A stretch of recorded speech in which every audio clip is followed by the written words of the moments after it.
Looks like it may be a terrible tragedy. The United States will offer any assistance we can to help determine what happened and why. First on Fox tonight, the death toll from a passenger jet that was shot down today in eastern Ukraine is nearing 300. Right now, there are plenty of unanswered questions swirling around this tragedy. This is what we know so far tonight. The plane was headed from Amsterdam in the Netherlands to Malaysia. Now, while traveling over Ukraine airspace, government leaders say a missile launched from the ground hit that aircraft 33,000 feet in the air. All on board are presumed dead in the crash that left a debris field several miles long. This part of Ukraine is where pro-Russian militants are currently fighting Ukraine troops, and there are reports 23 Americans were on board. The families need consolation and our prayers, and there are many questions that need to be answered, and we'll get those answers, and we will take the next steps accordingly. Militants have agreed to a ceasefire to allow investigators access to the crash site. Tonight, that deadly crash is impacting the Middle Tennessee YMCA.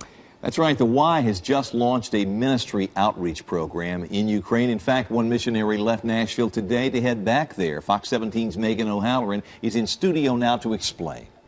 Well, Scott, here's a live look at the skies over Ukraine. What you see in yellow are planes right now taking flight paths over Turkey and Romania. But what we're seeing tonight, most airlines are avoiding the airspace over the Ukraine. Today, one woman hopped on a plane out of Nashville, headed home to the Ukraine, and was believed to be in the air and in the area when this tragedy took place.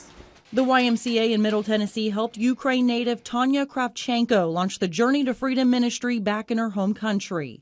On Thursday, the same day Malaysia Flight 17 went down, Kravchenko was on another plane and was likely in the air not far away. This probably happened sometime when she was between Amsterdam and Kyiv, or even between Kyiv and Odessa. So she left out of the same airport where this flight originated. Kravchenko left from Amsterdam just like the close to 300 people on Flight 17. But Kravchenko was heading home to West Ukraine, where things are a little safer. I was inundated with text messages and email messages as soon as people heard that this had happened.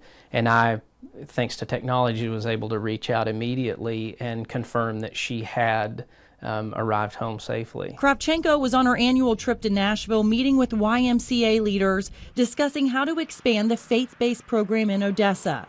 The YMCA fellowship directors have been to the Ukraine many times, and we're in the middle of planning to return to help victims of war. I'm going to go, but now I'm thinking of all my family and friends. They're going to be like, it's such a risk, but we've got to go back. YMCA leaders say Ukrainians need them now more than ever. The organization plans to serve as a safe haven overseas, focusing more time and effort on its ministry and outreach program in the Ukraine. We've seen more people coming into the groups who are fearful, have lost hope for their future, and become even more distrustful of their government. What happened Thursday is the second tragedy for Malaysia Airlines, and for these Middle Tennesseans who have seen the violence play out firsthand, they hope it will force the world to take a closer look at what's happening on the border of Ukraine.